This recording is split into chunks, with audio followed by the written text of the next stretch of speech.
You have questions about me putting a girl in a trash can? Yeah, I just want to know what was the mindset? Like, I was a freaking teenager. You were a teenager? Yes. You said you're in college though. Okay, fine. I was a young adult. Young adult. I was a young adult, and some of the kids at my church were really bad. They were just, and their parents, when they would go to church for like choir rehearsal, they would not watch them. And it would be like, I mean, if the church is open, then they have the church to roam. So the teenagers are left to kind of like, not officially, but unofficially watch the younger kids. Okay. So it was kind of like, yeah, it was kind of like that. So I don't know why I did it. I don't know that Tabby. So that's why I'm like, I've never met that Tabby. That's I why wasn't it seems kind of out of the scope of who I know you to be now. Yeah, of course. So I'm just like, what? So where were you at? Like mentally. I don't know. I was just annoyed. I could not deal with my feelings. My dealing with feelings then, I think, was just doing something, and that it made me feel better. I was only thinking of myself. What would make Tavishya feel better? Okay, instant gratification. Instant gratification in the wrong way, for sure. So we're talking about the time I put this young girl in the trash can at church because she was being bad, and she was probably talking back. She was probably like yelling, probably getting up in my face, like just all the things you don't like young children to do. Mm-hmm. And I was just like, if you don't stop, because I'm a warning kind of person. I'll be telling you what's going to happen before it happens, or I can at least tell you how I feel about what you're doing.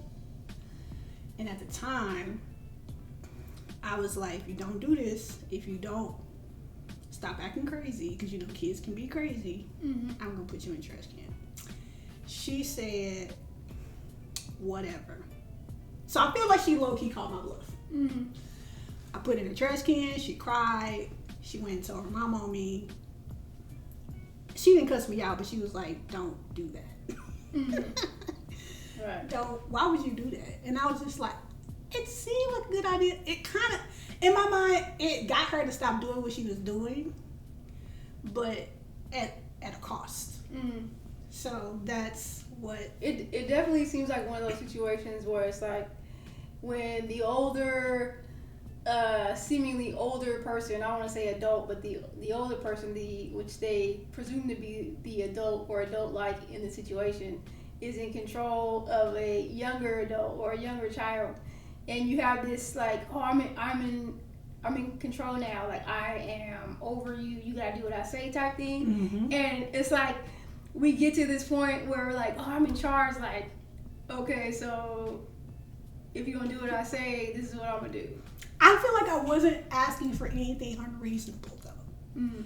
I can't remember specifically what she was doing, but let's say she was picking on another kid, or she was destroying some of the toys in the room where the kids were, or she was just talking back at the very least, or maybe a combination of things. Whatever she was doing, I was fed up. This is why when people come to church, the kids need to be wherever their parents are, but this wasn't the case. Mm-hmm. They just run around, and I was just like, I was fed up. I said, I'm put you in a trash can. But I also knew that trash can was empty, so I did not put her in a trash can with trash. Not that makes it better, but it was a trash can. Okay. That is disgusting, but with a fresh bag. Okay. All right. That lightens it up a bit, I guess. Maybe not to some people, but this is young me, and young me has developed and matured over time, as we all should do. But I wanted to talk about some other instances where I felt like I hurt people, or I was the cause of someone triggering someone, or just being stupid thinking I was helping. trying to help someone else. So some of those examples would be posting a picture without the person's permission. That's big now in the age of social media and Instagram. I didn't know that until it happened. I was like, what? They were like, you didn't ask my permission. I'm like, who asked for permission? You hopped in the picture. If you didn't want to be in the picture, you'd be like, hey. Because people are like that. Like, they see you taking the picture. They'd be like, no, don't do it. And I was like, all right. That wasn't the case. But I didn't have in the picture necessarily, but a piece, like her hand was in it. And she was like, not okay. And then I climbed a balcony. Some people who know me know the famous balcony story. And I was very upset. But this is also someone who I care about and love dearly, and definitely I didn't wake up that day saying I'm gonna climb a balcony. but it happened because I was pissed. Yeah. And then I've in some ways discipline, it goes back to kids. Discipline someone's kids in the way that they did not prefer. But it's not something you would know until you do it, and they're like, don't do that. Mm-hmm. Or touching someone, or grabbing someone, like playfully grabbing a friend's neck, and they're being like, don't you ever do that ever again. And I'm like, geez Louise, like there's so many like boundary issues here. But I read this book about boundaries. It's called Unf Your Boundaries. Probably the best book I've ever read about boundaries.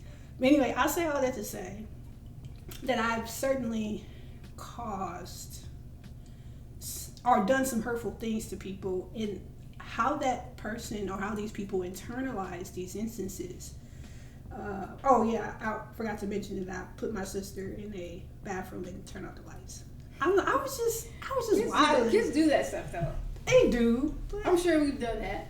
I'm sure we've done that too. My younger brother, when he was little, like we've done all types of stuff. Yeah, but where's the line when it becomes playful and hurtful? Kids don't know the line. Well, That's why discipline is put into place. Like they don't do that. That's not acceptable.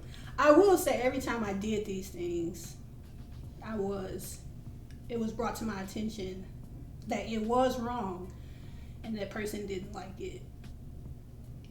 And it may have been in a very aggressive way, but also non-aggressive, depending on the person. So that was helpful to be like, oh, you can't play to everybody like that. I was often told when I was younger, you play too much. And I was just like, we don't play enough, people. Like, who wants to be all, like, not playful all the time? Yeah, you got no boundaries. I say I had no boundaries. You're right. So I say all these things to say we've all done stuff to people. I wanted you to look back, the listeners to look back on their lives to see if there may have been some times where they have done something to someone else. And hopefully that person isn't holding a grudge, but maybe that's something you can apologize for. Or you trigger some deeply rooted issue. Or because some of these instances were family and some of these were friends. It's about 50-50, honestly. Mm-hmm. I didn't always discipline my younger siblings or cousins in the right way. So, we can always strive to do better.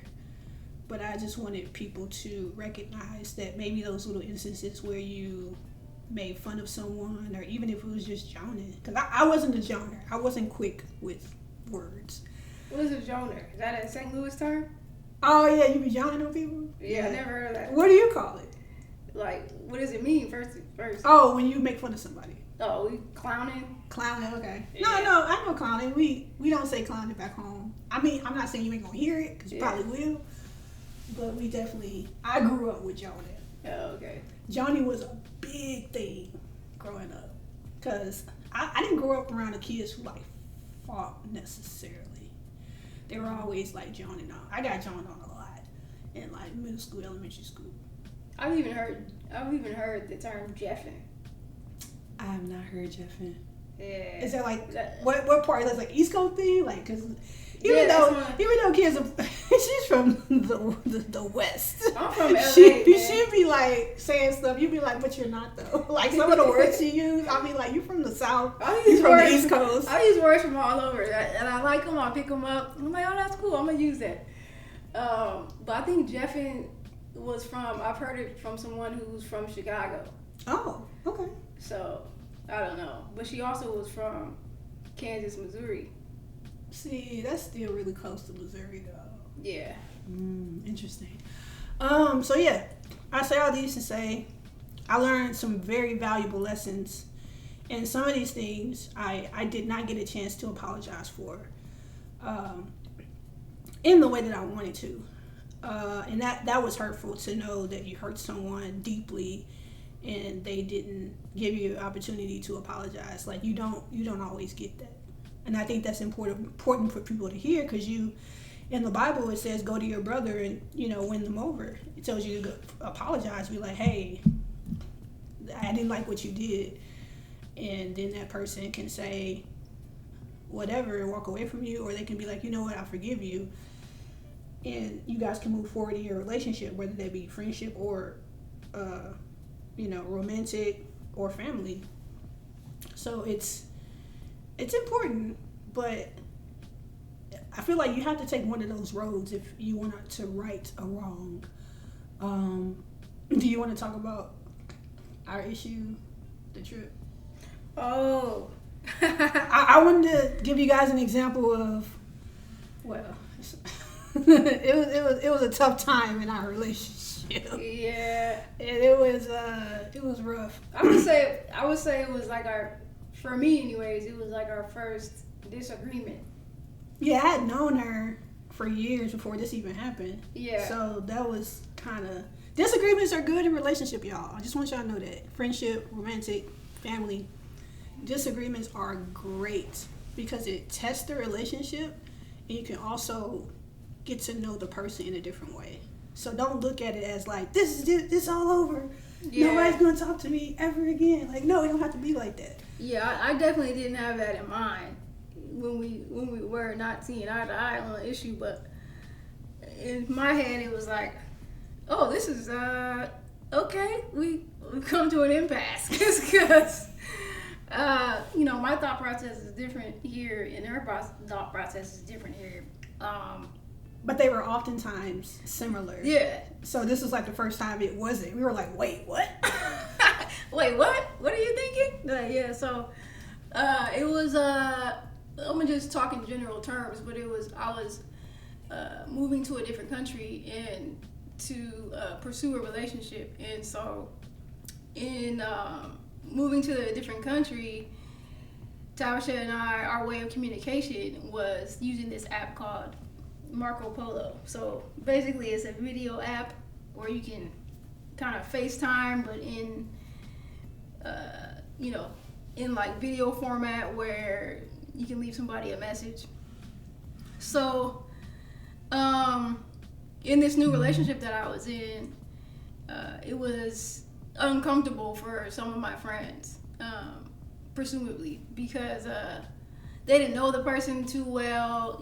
They hadn't developed a relationship with them, and so one of the videos that I was watching, Tavishya had left me. I had showed it or watched it with my significant other at the time, and for me, it wasn't nothing in there that was like secret or anything. I just felt like it was like kind of like her just talking to me regular. Well, this is how I felt at the time.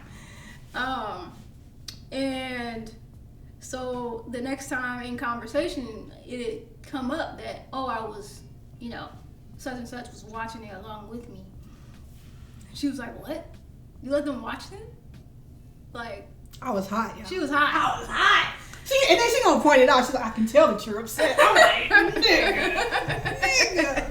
And I'm trying to be all calm. I'm like, what?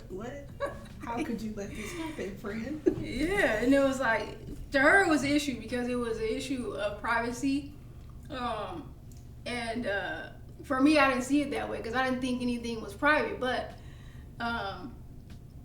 it was just a difference in perspective and how we saw the situation. And Tavishya needed some time because she needed some time to think about the situation, how she felt about it, and how she was gonna move forward with it. And for me, I'm like, time for what, man? Just like, what do you need time for? I just pull yourself together. Let me get y'all my side. Okay. So this is what had happened. She said, send me a video of what you think about this person. I said, bet. Sent the video. In person, I said, hey, make sure you watch this by yourself with your headphones. Because my man's a free spirit over here. Mm. So she be out here just being like, ooh, ooh, ooh. Everybody's a friend. Everybody's friendly. She's amazing. So it's not no big deal. But in my mind, if I say something like watch it with headphones, that kind of cements that it's supposed to be private in my mind. Mm. I'm hopping on a flight back to California. So there was a good, I don't know how long that flight is, 10 hours, 15 hours, whatever the flight is. Yeah, 10 plus. So I send this right before I leave. I land and I'll get a video in response saying, yeah, I watched it and they watched it too. And I you know that ringing in your ear in a movie? You be like, why is it ringing? Something about to happen? Like, I felt like, this is how dramatic it was. I was like, what? And she was like, what? And I was like, that is not what I said. I said, watch it in private with headphones. And she said, I did. And then I let them watch it. And I was like, oh my God. Oh, I can't even do this right now. I can't even do it. I gotta go get my bags. I gotta go through customs. I can't do this. And so I just really had to process. The trust had been broken. Up until this point, I can't say that I didn't trust her, but man, I was like, yo. So I walk and I'm just like, we were definitely at odds. And I was just like, I don't understand how this could happen. Like, yeah, she was like, walk me through what was going on in your head until where you understood it for her to watch it afterwards. And I was just like, why watch it? And then watch it again. Look. All I'm saying is that's not what my directions were. I'm very particular. People say I'm controlling. No, I'm particular. And I agree. I think at the time, I was thinking, I watched it by myself, and I was like, oh, ain't nothing in here bad. Like, in my head, I'm thinking, ain't nothing in here bad, so, yeah, let me go ahead and share it with the person. Instead of taking to heart what she said, like, hey, watch this with headphones, meaning you only can hear this. In my Would that made a difference if I said only you can hear this? No. You would have still let her watch it? Maybe it would have. I don't know. I don't really know, but I don't know. In my head, somehow I translated it to, oh, nothing's in here bad that I listen to, so let me go ahead and it wasn't, like, I don't talk about, even if I don't like you, I don't talk about people crazy. I really try to mind what I say and how I say it, even though I've been told that I don't do that very well sometimes. And I'm just like, okay, well, then that just means I ain't perfect. But if I try to do it every time, I feel like that could go a long way. So I didn't say anything because it was just something I wanted her to hear because she asked for it. She was like, oh, just let me know. And all right, I'll let you know.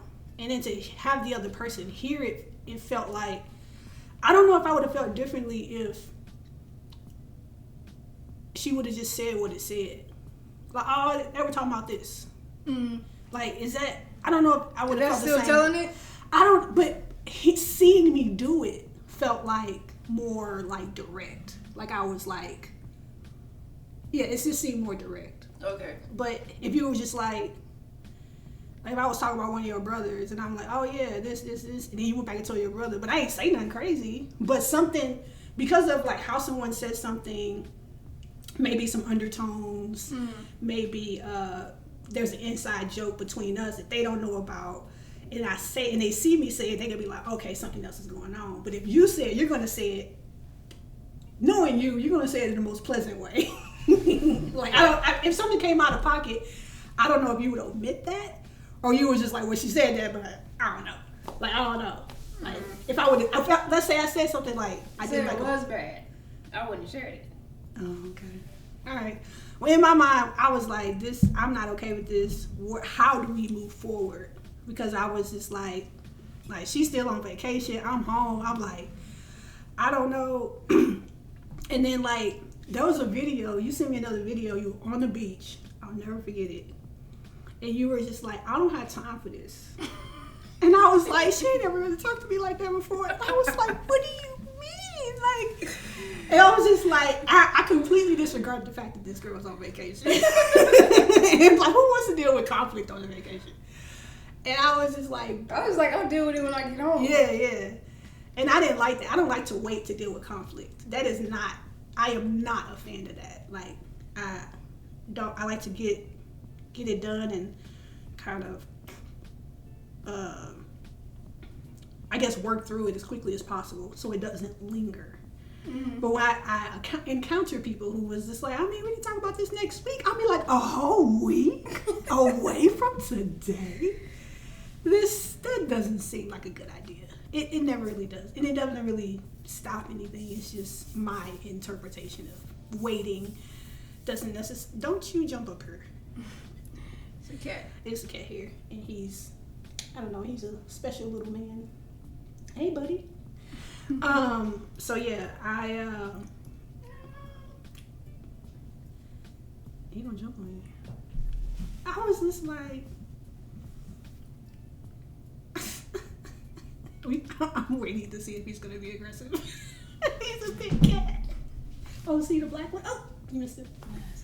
Anyway, I love animals, so they're always like adorable to me, even though I don't really touch them because I'm afraid. Cause I'm allergic to cats, so if I mess with a cat, you gotta be super cool. Because as soon as I pet you and touch my face, it look like I've been in a fight. I'd be like puff, puff everywhere, puff, puff. But so yeah, I was just not. You were happy. Yeah, I wasn't happy, and I in my mind I was like, how do we prevent this from happening again? And my solution was, I just can't ever Marco Polo her again, so she can't show anyone a video that I made. That was extreme. To me, that was extreme. I was like, are you serious right now? And I was like, that's the most logical solution. Why don't you agree with me? And she was definitely like on the opposite end, like, no. And I remember her being on the beach, and when she said she ain't got time for this. Oh yeah, that's because I lost my train of thought. I was like, you ain't got time for this. She was like, then when did we get back? And I was just like, I was too hot to wait, so I couldn't do that. Yeah, it was just really affected me. I don't know what. Clearly this don't have nothing to do with her. All this built up, like, what do you mean you gotta wait? Like, all this built up probably came from some kind of trauma, probably. Likely. But I still didn't want to deal with it because I was unsettled. And so I consulted with some friends, some mutual friends of ours, and they were like, just get it out. And there was a moment where we were able to like sit down and like actually talk it out. And I decided, my mind was made up. I was just like, look, if we gonna talk, we gonna have to just text and phone it, because I ain't doing this Marco Polo no more. And I didn't for a while. Mm-hmm. It was a cool minute. And not to say that we didn't talk, but we certainly didn't talk as much, because that was one of our primary, because it's a messages, you can send the message and it's sent. Like, you wait until that person's available, that person waits until they're available to respond. So you kind of get like these video messages back and forth. So it's really convenient.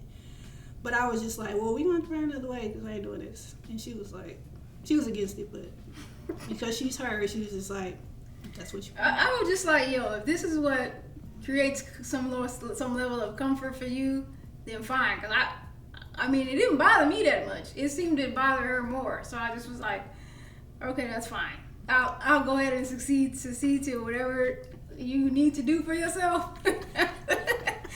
It's fine with me. And I was like, that's fine. That's cool. And that's just kind of where it was. Yeah, and then one day you just was like, oh, you can Marco Polo. One day you Marco Polo me, and I was like, so are we Marco Poloing again? Yeah, I broke my own rule. So it was a conversation we had. I I don't know when it happened. I don't know how it happened. I don't know if it was a phone call or a Marco Polo. But you said something that really, really resonated with me. And you said, I would have liked the opportunity to fix the problem myself. Or to be given another chance. Yeah. I don't remember even saying that. I'm forgetting what I said. But she said it, and it resonated, and it really hit my spirit. I was just like, and I started thinking about the relationship that we had so far. And she hadn't really done anything that I was like, so like, oh, I can't believe you did that. You know, and I was just like, okay, well, you know, she got a good track record. You know what I'm saying? She out here being a good person and whatnot. A good Christian woman. And I was just like, and I worship with her, I pray with her.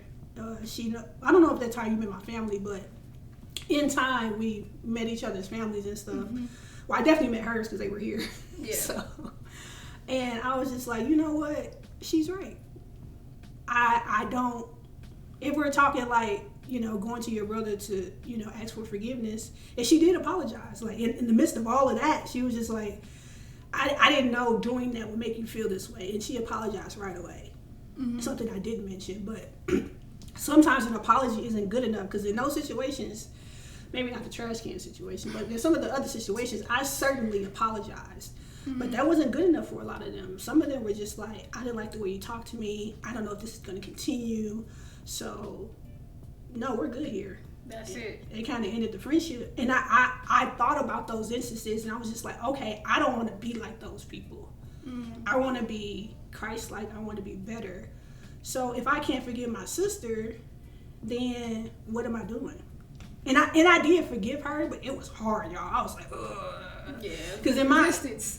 and there was a little resistance for sure. But in my mind, if I'm going to forgive, and this is anybody, if I'm going to forgive someone, I want to live a life like it never happened. Like, I can't keep bringing it up. I can't be hesitant in certain situations or saying things on the polo that are very private, but trusting the fact that now that this situation has happened, it won't happen again. And it hasn't, just so you know. Yeah. But I was just like, I can't walk the walk of Jesus and not be able to like do those things or do those Christ-like things with someone who I care about. And I don't know if on the other hand for her, she was definitely surprised because it was something I don't know why I Marco Polo her, but I did. And I knew when I did it, she's gonna be like, dang, she Marco Poloing me? You know, I was just like, she is. And I was just like, I realized that I didn't give you an opportunity to make it right. And I took that away from her. And I didn't like that because in all those opportunities I opened up this episode with, the opportunity for me, it was about 50-50. The opportunity for me to make something right was taken away from me. And, you know, it's really up to that person's discretion. Like, they don't have to forgive you. They don't have to give you another chance to make it right. But like I said, her track record and our relationship was really decent and good. And she's been nothing but loving. And I even see how she treats other people. And I was just like, why can't I? And so I did. Amen to that. I was definitely shocked. But I was like, cool, all right. And then we just picked up where we left off. Yeah. I think that,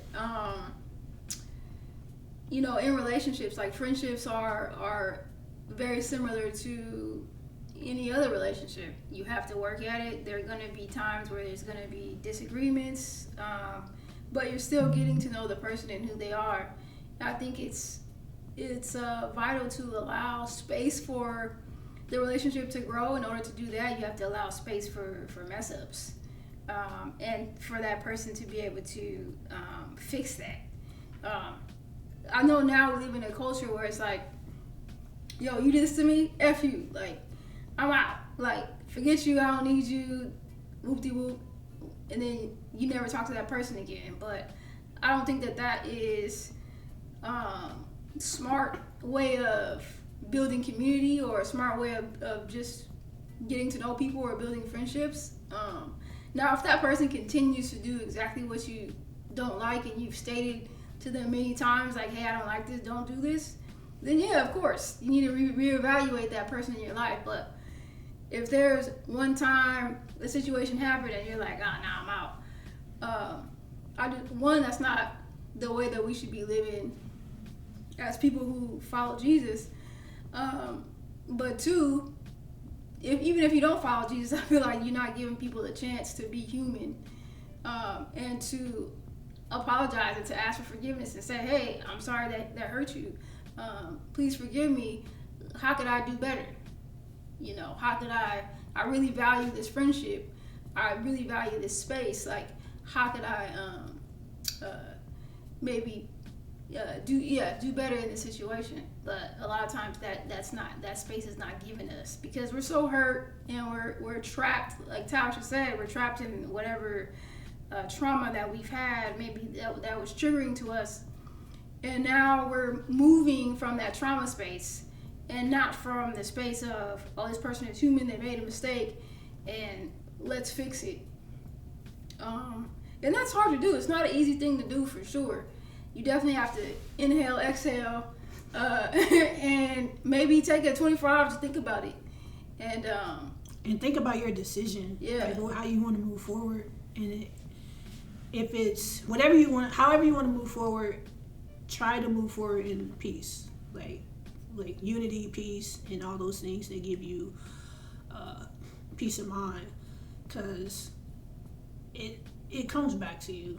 Because you're going to be in a position where you were the one who wronged someone else, and you're going to want that.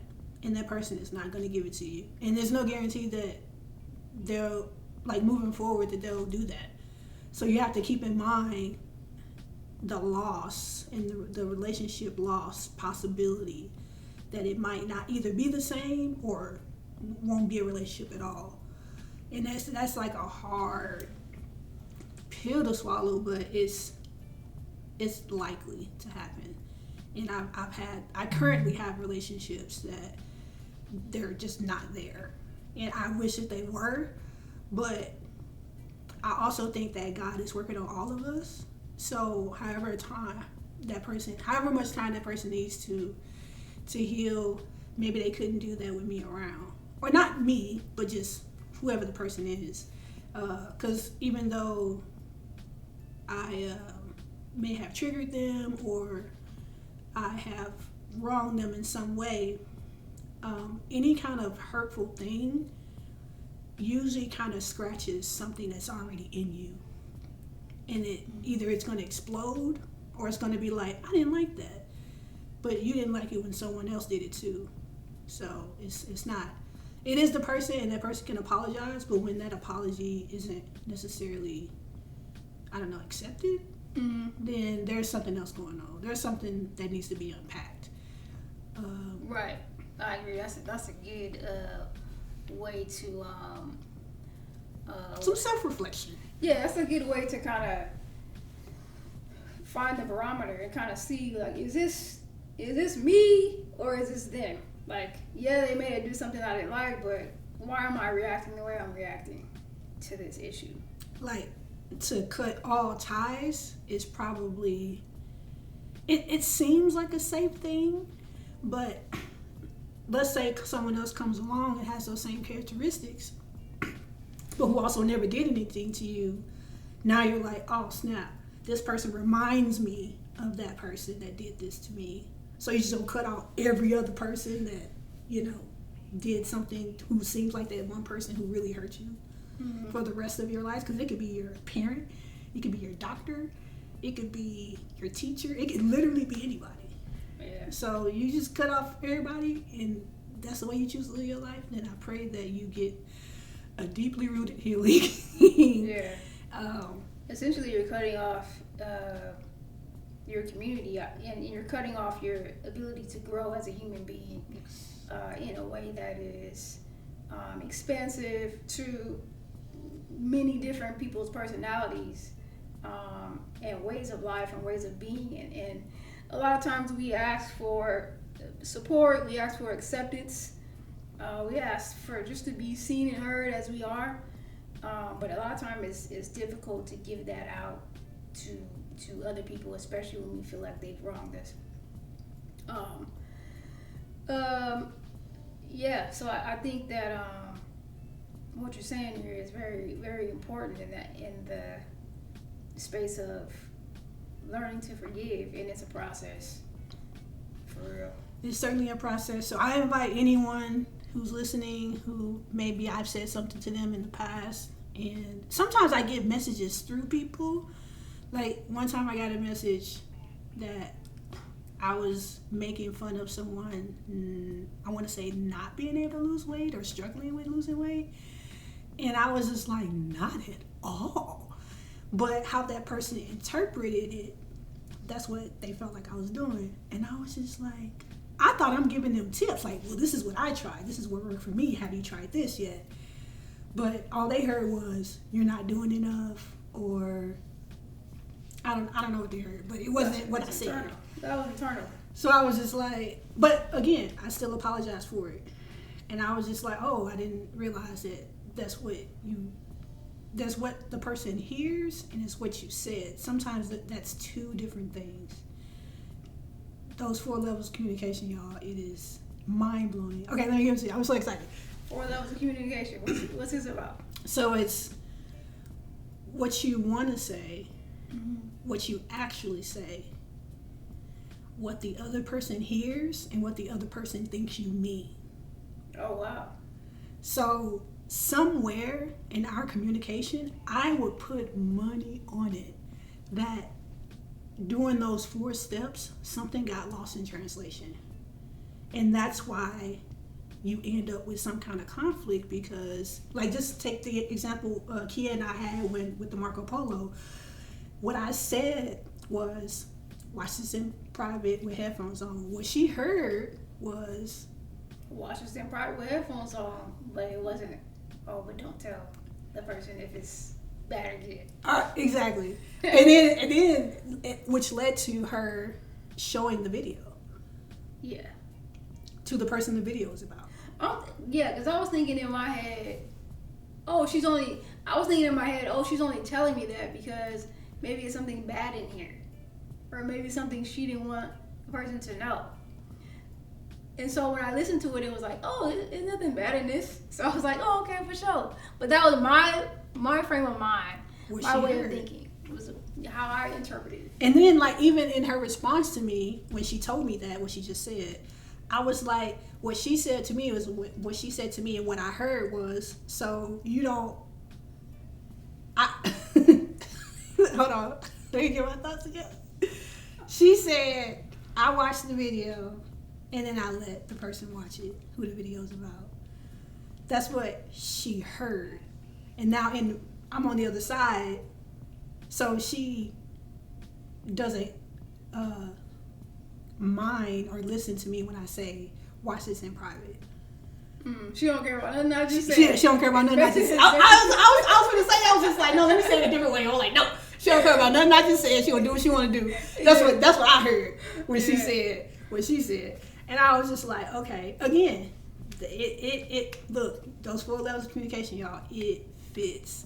And if you find yourself in the midst of a conflict, ask that person what they heard.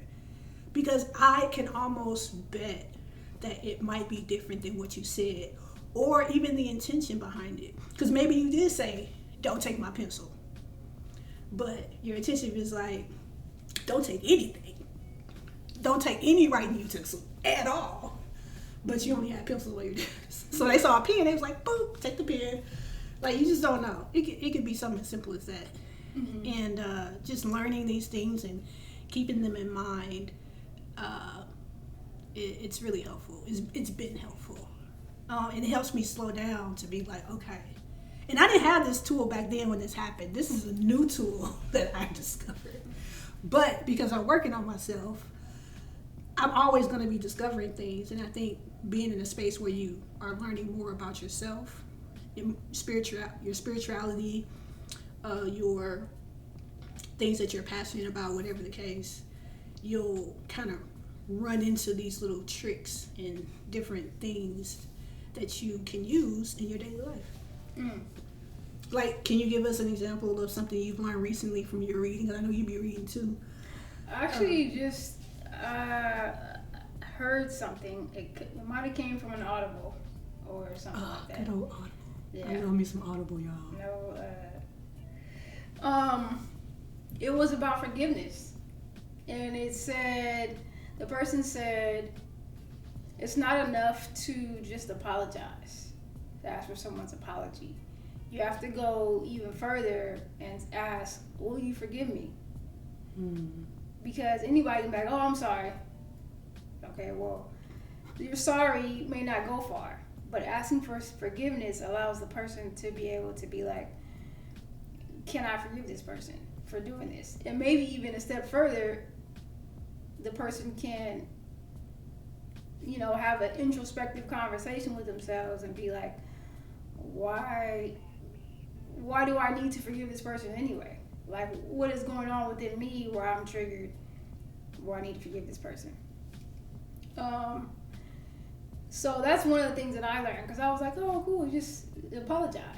But, as people who follow Christ, we often also need to ask for forgiveness from our brother or sister. Yeah. No, that's great. That's really good, actually. I was just like, so I'm just going to put this out here because I started it, but I didn't finish it. If ever, even moving forward, if now, as of today or moving forward, if I do something to wrong you, I say something you don't like, whatever the case, bring it to my attention. I want to apologize for it. I'm always going to want to make things right with, even if I don't know you, like I'm always going to want to make things right with people so that they can, I don't want to be the cause of someone not, following Christ or giving God the glory. So if it has anything to do with anything, just be like, yo, I didn't like that. And I'll be like, boom, apology. Will you forgive me? Now I can add that. Will you forgive me? Can you forgive me? Can you forgive me? How can we reconcile? How can we reconcile? I like that. Because nobody, I recently read this. Doing this podcast, I've been looking up different church hurt. There's another church hurt podcast, but there's also this guy, Jerome Gay, who wrote a book. I haven't read it yet, but I'm going to give y'all a little report. He wrote a book on church hurt, and he was like, I think he said this, nobody has more church hurt than Jesus. And I was just like, because I can't really say no. I can't really, fight against that. And I was just like, he experienced it as well. And he still died for us, and he still loves us. So I was just like, yeah, let's just be like him. And I'm not saying that that's easy, but what I am saying that it is worth it. 100%. So we're gonna close in prayer. We didn't open in prayer because I kind of recorded. I ain't telling Kia. I was like, I was gonna record because we was kind of like mid conversation. But keep your minds and hearts open, and if you want to heal, get the help you need, get the mental help you need, get the spiritual guidance you need, and get it if there's something you desire. Lord, I want to thank you for bringing us together, another chance to give you glory, another chance to help people see you in a different way. I pray that people listening to this, it sparks something deeply rooted, and it gives them a little motivation and a little curiosity to look into your word and to look into experiencing you in a different way. Thank you for Kia and her words and us being able to get over a situation that was very difficult for me, maybe not so her. Thank you, Lord, for her being who she is and continuing to grow and develop us to just fall more in love with you and get to just know you better. In Jesus' name, amen.